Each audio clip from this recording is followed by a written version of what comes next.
믿습니다.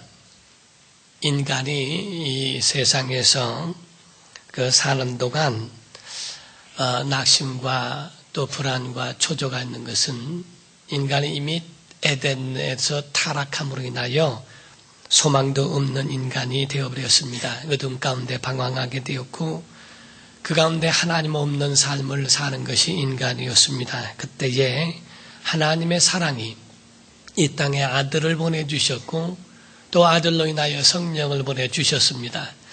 예수님의 그 은혜라고 그러죠. 성령의 은사 모두가 다 선물이란 뜻입니다.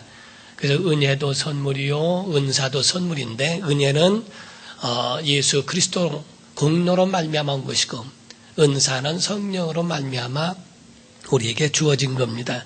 그로 인하여 예수님은 교회를 세우셨고 성령은 운행하심으로써 그래서 교회의 탄생이 이루어졌고 온 인류의 희망은 교회가 된 것입니다.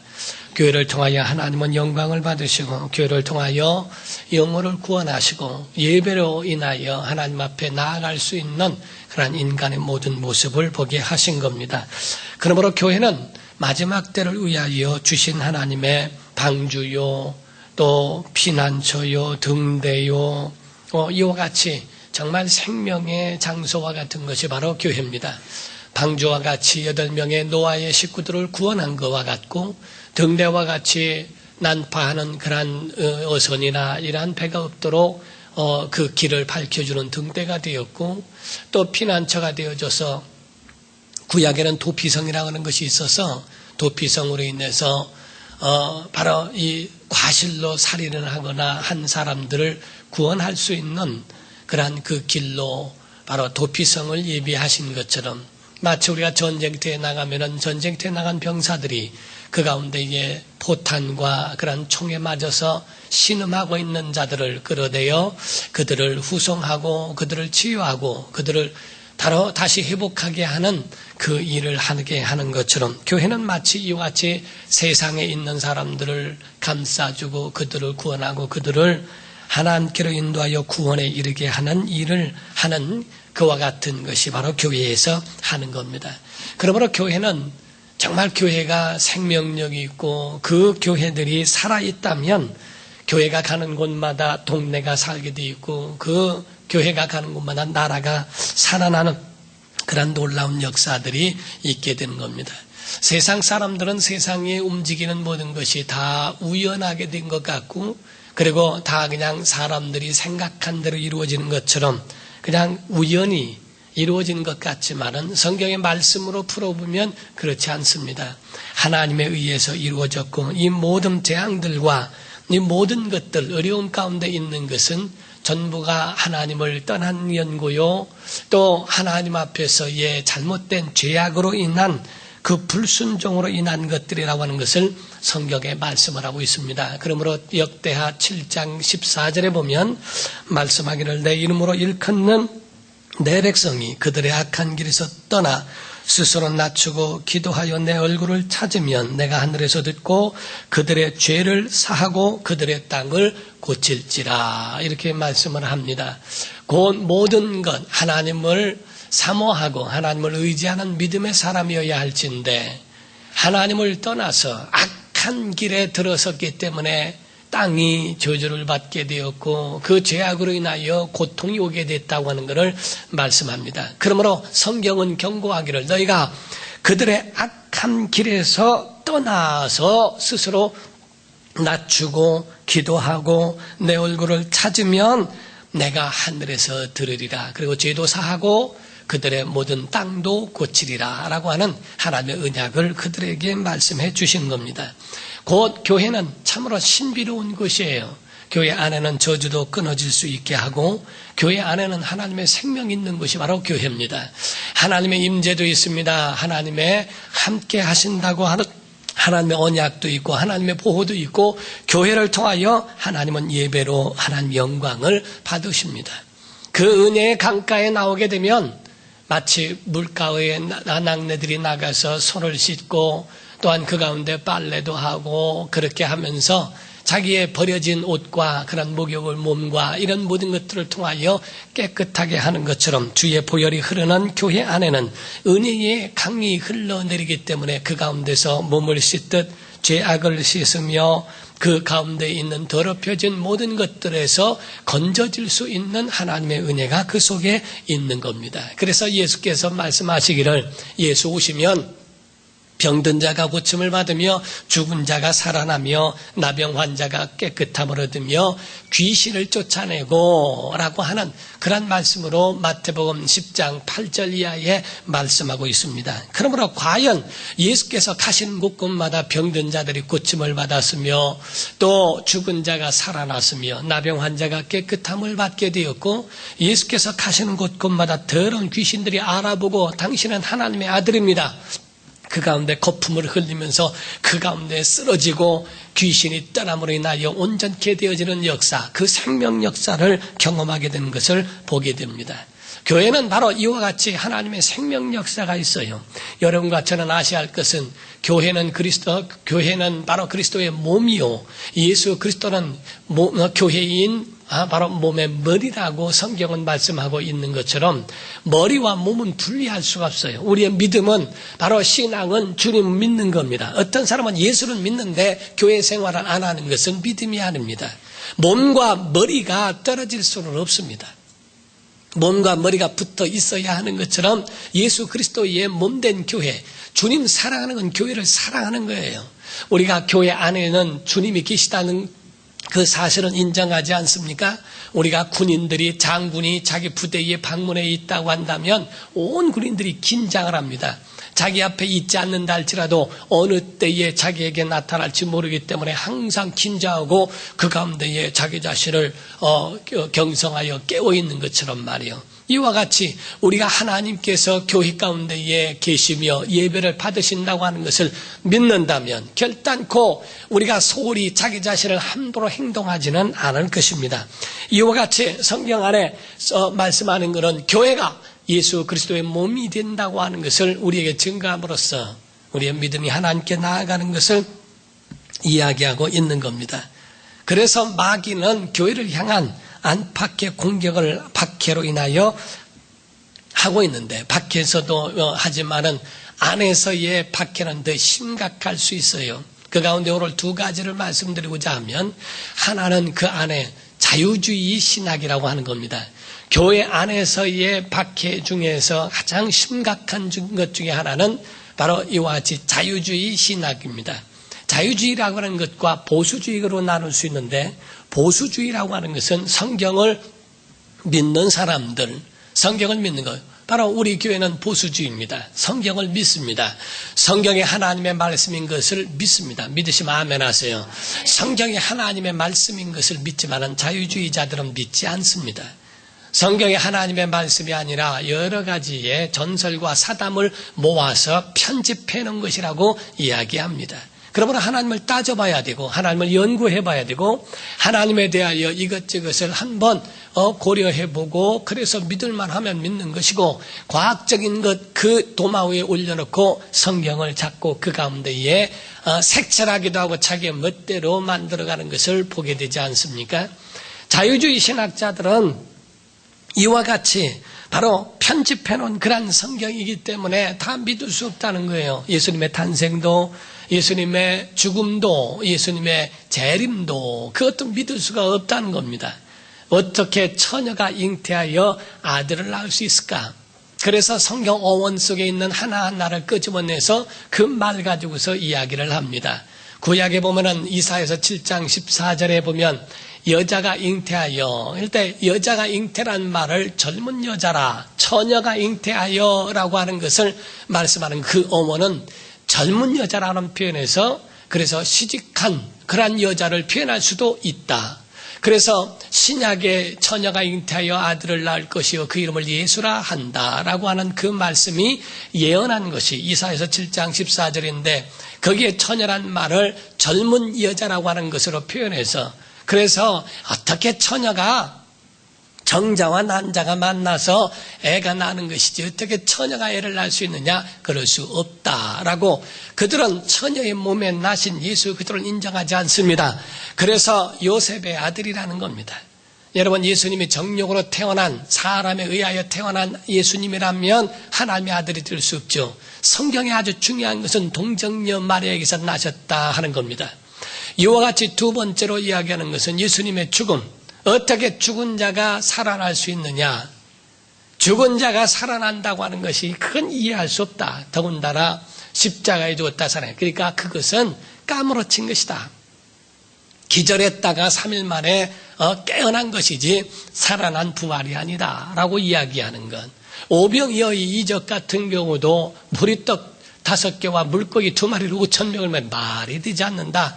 한 사람을 넣고 기도해 주니까 사람들이 여기저기서 도시락을 가져와서 그래서 그거를 다 모아서 그래서 다 나눠주고 난 다음에 5,000명을 먹인 다음에 남는 것이 아니라 쓰레기가 12광줄이나 된 것이지, 이런 식으로 이야기합니다. 예수님의 재림 가운데도 어떻게 구름을 타고 오는가, 구름을 어떻게 탈 수 있는가? 우리가 비행기를 타고 구름 위에 올라가 보더라도 구름을 탈 수 있는 그런 것이 아니다. 예수님이 오신다는 것이 구름 타고 온다는 건 말이 되지 않는다. 그들의 말이 더 설득력 있고 더 논리적입니다. 그러나 성경을 신비로운 하나님의 말씀, 그분은 주님을 만나지 못한 사람이요, 하나님의 능력과 그 권능을 인정하지 못하는 사람들이라고 볼 수 있습니다. 이와 같이 자유주의자들은 이렇게 성경을 해석합니다. 성경은 말씀합니다. 마가복음 6장 1절부터 보면은 예수께서 자기의 고향에 가셔서 많은 그들에게 복음을 증거하시고 나타내시며 병든 자를 고치셨어요.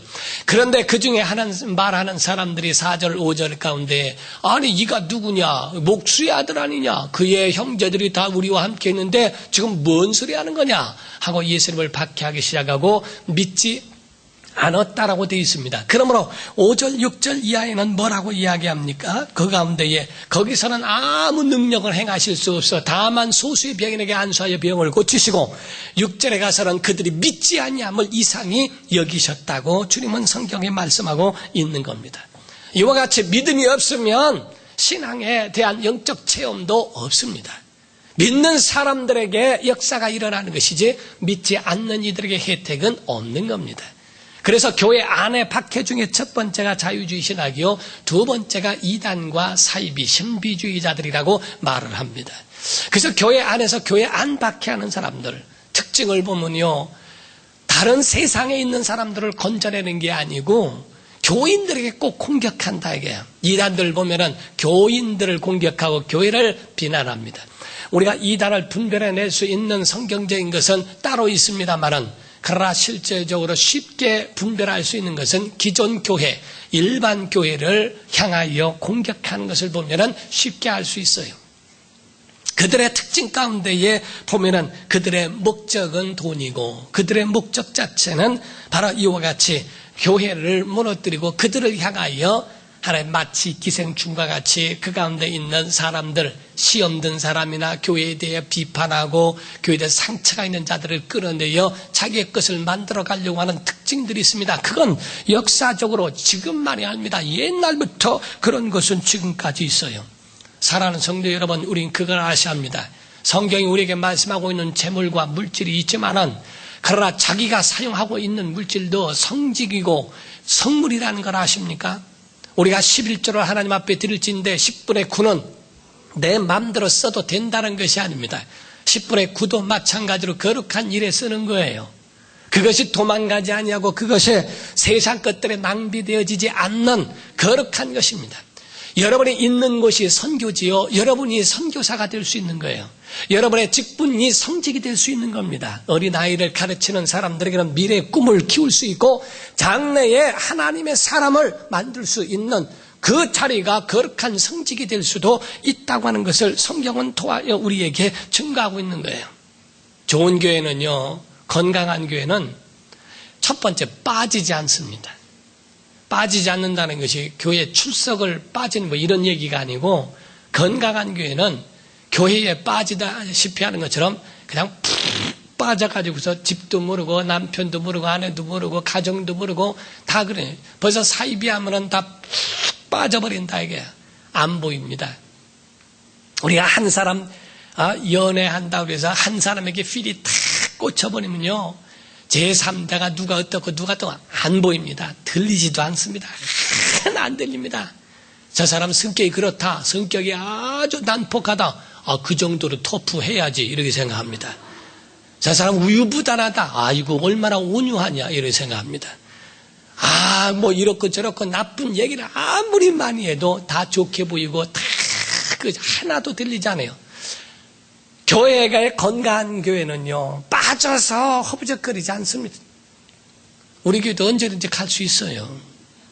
언제든지 다 할 수 있어요. 편안하게. 그러나 어떤 사이비한 데서는 빠져나면 두렵죠. 그 가운데 무슨 해코지 할까 두렵고 뭐가 뒤집어질까 두렵고 빠지게 만들어 놓는다 이게. 그래서 자기의 몸도 자기의 생애도 자기의 물질도 다 거기에 희생하게 하고 다 거기에 해버린다. 또 권력과 결탁하게 되고 그 권력으로 사용해서 자기의 어떤 것을 만들어가는 그런 일들을 하게 됩니다. 좋지 않다 이게. 그러나 좋은 교회는 빠지지 않냐고 권력과 이런 사람들과 결탁하지 않습니다. 진실로 하나님이 원하시는 하나님의 뜻대로 하나님의 심장이 있고 어찌하면 영혼을 구원할까? 어찌하면 그 영혼들을 정말 하나님 앞에 인도할 수 있고 그들의 영혼을 치유할까? 저런 어떤 조금 저에게 보내온 영상을 한번 본 적이 있어요. 팬더곰이 있는데 눈이 오는데 일주일 내내 산 위에서, 나무 위에서 내려오지 않는다는 거예요. 토끼가 그를 향해서 너는 왜 일주일 내내 눈이 오는 동안에 내려오지 않고 있느냐 하고 거기에 대해서 물었더니 그러면서 답답하다고 이야기하니까 나비가 이야기하더라는 겁니다. 너는 보이는 것만 가지고 거기에 대해서 이렇고 저렇고 말하지 마라. 팬더에 대하여 상처가 있는 걸 아니? 눈길에서 내려와서 자기 새끼가 있는 곳으로 가게 되면 그 발자국을 보고 사냥꾼이 따라가서 그 새끼들을 잡아간다는 겁니다. 그래서 자기 발자국이 생길까봐 나무 위에서 내려오지 못하고 일주일 내내 굶고 있는 그 팬더의 마음을 내가 아느냐라고 이야기합니다. 그 팬더는 자기 새끼를 그 전에 한번 잃은 적이 있다는 거예요. 이와 같이 그 발자국 때문에 사냥꾼이 들어가 그 새끼를 데리고 간 적이 있다는 거예요. 그래서 자기 발자국 때문에 그 새끼를 잃어버릴까 해서 나무 위에서 내려오지 못하고 있는 팬더와 같이 정말 그의 보이는 것만으로 그것을 마음을 가지고 판단하지 말고 그 마음이 어떠한가에 대하여 위로해야 하지 않느냐라는 이야기가 있습니다. 이와 같이 우리는 진실로 교회가 참된 교회 되게 하고 말씀이 말씀되게 해야 하고 하나님이 하나님 되게 해야 한다 이 말이에요. 마태복음 7장 12절은 신앙인들의 황금률이라고 이렇게 이야기를 합니다. 마태복음 7장 12절에는 말씀하기를 너희가 무엇이든지 바로 그 가운데에 남에게 대접을 받고자 하는 대로 남을 대접하라 라고 이야기합니다. 내가 그런 대우를 받기를 원하느냐? 그렇다면 똑같이 그들을 대접하라. 이것이 믿는 성도들의 살아야 하는 황금률이라고 이야기하는 거예요. 하나님을 하나님 대접해야 하나님도 너희를 하나님 자녀 대접한다. 교회가 교회 되게 하고 말씀이 말씀되어야 하듯 내가 하나님을 어떻게 대우하고 있는가?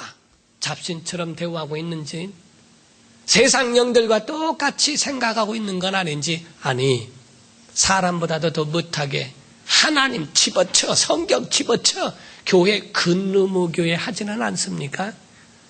믿음과 모든 것이 교회 안에서는 경건한 것 같지만은 어느 순간에 다 말과 자기의 삶 속에서는 하나님 없는 하나님을 투명인간처럼 그렇게 유령처럼 그렇게 여기지는 않고 있는지를 성경 우리에게 말씀하는 거예요.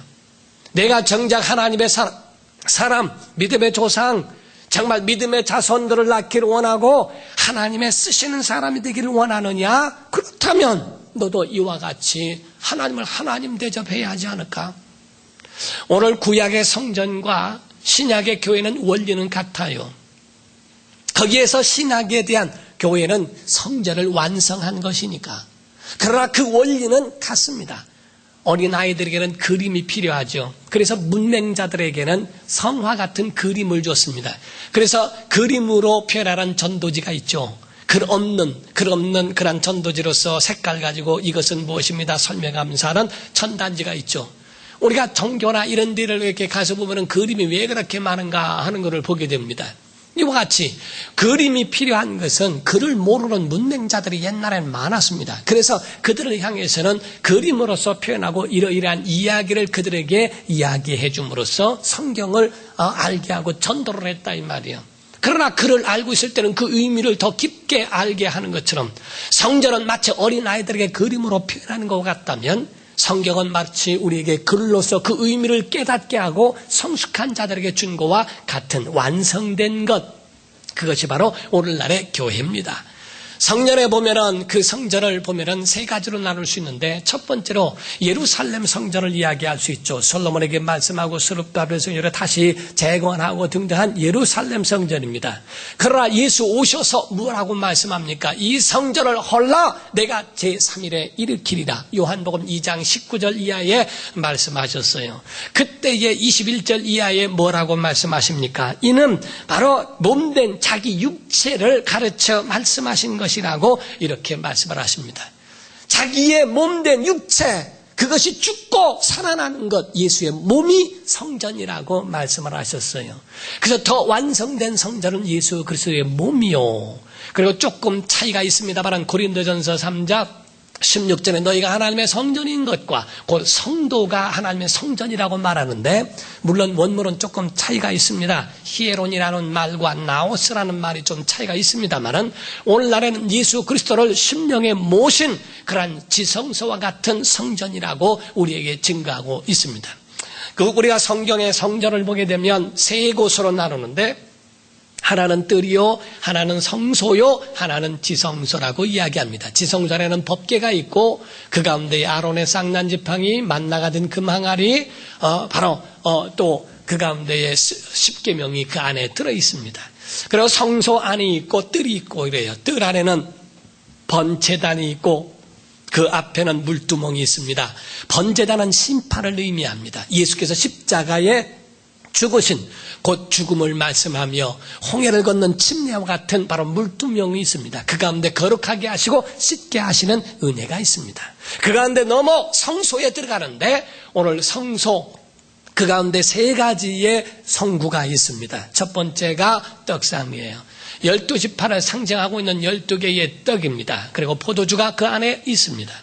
이것은 세 가지 의미를 하고 있습니다. 첫 번째로 이스라엘 백성들 40년 동안에 너희가 그곳에 사는 동안에 너희를 굶게 하지 않으리라. 내가 너희의 먹을 것과 모든 것을 내가 책임지겠다고 하는 하나님의 언약이요. 두 번째로는 생명의 떡으로 오시는 예수 그리스도요. 세 번째로는 하나님의 입으로부터 나오는 모든 말씀으로 산다고 하는 진리, 그 진리를 의미하고 있는 그것이 바로 생명의 떡인 진설병을 이야기합니다. 두 번째로 등대라고 하는 것이 있는데 불꽃이 있고 살구꽃 모양의 등대에 불이 켜 있어요. 거기에는 기름을 부어 불을 계속 밝혀야 하는데 그런 성령의 역사요, 성령의 기름 부으심을 이야기하는 겁니다. 세 번째로 향단이 있습니다. 향단 안에는 그 가운데 향을 피워야 되는데 소합향과 나감향과 풍자향이라고 하는 세 가지 나무의 향으로서 그 가운데 불을 켜게 되어 있습니다. 그를 향을 피우게 되어 있습니다. 그걸 요한계시록 8장 3절, 4절, 5절 이하에 보면 말씀하기를 향연이 하늘로부터 천사로부터 하늘로 올라가는데 이는 바로 성도들이 하나님 앞에 드리는 성도들의 기도다라고 이렇게 이야기를 했어요. 성도의 기도들이라는 거예요. 그러므로 성도들의 신앙생활에 이 세 가지는 잊지 말아야 할 것인데 주님 앞에 설 때까지 곧 지성소에 들어가기 전까지는 이 세 가지의 그 간절한 그런 영적 삶이 필요하다는 겁니다. 첫 번째, 진리의 말씀으로 자라가야 합니다. 진리의 말씀으로 자라시기를 주의 이름으로 축원합니다. 두 번째로 등대에 불을 켜듯이 성령의 기름 부음, 성령의 역사, 성령의 인도하심, 성령의 임재가 있는 성도 되시기를 주의 이름으로 축원합니다. 그리고 세 번째로는 향단과 같이 기도가 끊이지 말아야 돼요. 기도가 우리 속에 항상 살아나야 한다는 겁니다. 그래서 천사가 우리의 기도를 가지고 하나님의 보좌에 올려지는 요한계시록 8장 같이, 또한 데살로니가전서 5장 17절의 말씀처럼 쉬지 말고 기도하라. 누가복음 18장 1절 이하에 과부가 원한 맺힌 그 기도를 함으로 인하여 그 부유한 재판관의 그 응답을 얻어내는 것처럼 믿음으로 간구하는 밤낮 부르짖는 자들에 대한 기도를 하나님이 듣지 아니하시겠느냐라고 성경은 말씀했어요. 사랑하는 성도 여러분, 우리는요 정말 이와 같은 성전의 그 은혜가 얼마나 큰지를 깨달을 줄 알아야 합니다. 오늘 본문 말씀에는 바로 그 문지방 1절에 보니까 그랬죠. 그가 나를 데리고 성전 문에 이르시니 성전의 앞면이 동쪽을 향하였는데 그 문지방 밑에서, 그랬어요. 그 문지방 밑에서 물이 나와 동쪽으로 흐르다가 이렇게 했어요. 그러니까 물이 성전 문지방에서부터 흐른다예요. 여러분, 교회 안에 이 문을 열고 나오고 들어가고 나오고 할 때에 양이 꼴을 얻는 것처럼 이 가운데에 생명의 강이 흐르기를 주 이름으로 축원합니다. 이곳에 하나님의 역사가 있기를 주 이름으로 축원합니다. 이와 같이 흐르더라고 이렇게 이야기를 하고 있죠. 자, 12절 이하에 보면은 8절부터 12절에 그렇게 말씀했죠. 그가 내게 이르시되 이 물이 동쪽으로 향하여 흘러 아라바로 내려가서 바다에 이르리니 이 흘러 내리는 물로 그 바다의 물이 되살아날 것이다. 이 강물이 이르는 곳마다 번성하는 모든 생물이 살고 또 고기가 심히 많으리니 이 물이 흘러 들어가므로 바닷물이 되살아나겠고 이 강에 이르는 각처의 모든 것이 살 것이며 전부가 산다 그랬어요. 교회 안에는 생명의 역사, 산 역사, 정말 우리 영혼도 살고 가정도 회복되고 나라와 이 동리와 모든 지역이 살아나는 생명 역사, 그 생명 역사가 있다. 성전 문지방에서 흘러나오는 물의 놀라운 형상이 뭡니까? 그 놀라운 현상의 첫 번째가 생명의 역사요, 회복하는 역사요. 여러분, 교회 오면 여러분 영혼이 살아야 돼요. 여러분 심령이 살고 여러분의 가정이 살아야 합니다. 교회 안에서 잠시 기쁘고 즐겁고 끝나는 게 아닙니다. 정말 우리 속에 생명 역사가 있는가? 하나님의 살아있는 역사가 예배 가운데, 임재 가운데 정말 하나님의 역사를 체험하고 있는가? 이게 필요하다. 오늘날 교회는 어떤 극장이나 어떤 콘서트를 오고자 하는 그런 따위가 아닙니다. 예배 가운데 하나님의 음성을 들어야 하고 예배 가운데 여러분의 영혼이 생수강에 흘러나고 그 은혜의 물을 마실 수 있는 역사가 있어야 한다. 이게 산다. 두 번째가 열매 맺더라라고 이렇게 되죠. 그러니까 바로 이 두 가지 놀라운 현상, 첫 번째가 살아나는 역사, 생명 역사, 회복의 역사, 두 번째가 열매 맺는 그 풍성한 은혜가 그 가운데 있게 됩니다. 시편 84편에 보면은 1절 이하에 그런 말씀이 있어요. 주의 장막이 어찌 이렇게 사랑스러운지요. 하나님은 저를 사랑하는 사람. 2절에 가고 말씀하기로 주의 궁정을 내가 사모합니다. 4절에는 주의 집에 거하는 자가 복이 있나이다. 하나님의 전에 나와 하나님 앞에 나오는 심령들에게 하나님이 복을 주시고 그 복이 흘러내린다고 하는 것. 복 있는 자라 나길의 길을 따르지 않는다고 그러죠. 복이 있어야 나누죠. 복이 있는 자가 그러는 건데 오늘날 심령이 메말랐고요. 생수의 강이 흐르질 않아요. 복 얻는 자가 되니까 자꾸 복을 갈망하는 겁니다.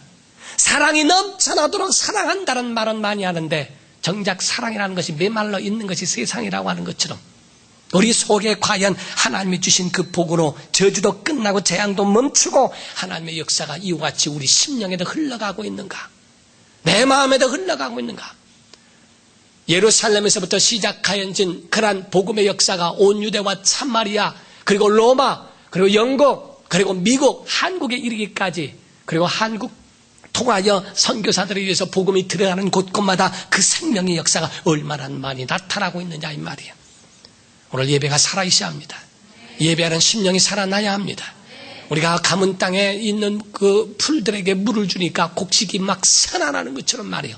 우리 속에 하나님 말씀이 우리 속에 산송할 때, 말씀 들을 때, 기도할 때 사는 역사가 있고 그 가운데 열매 맺는 역사가 있는 우리 참 아름다운 게 성도가 되시기를 주 이름으로 축원합니다.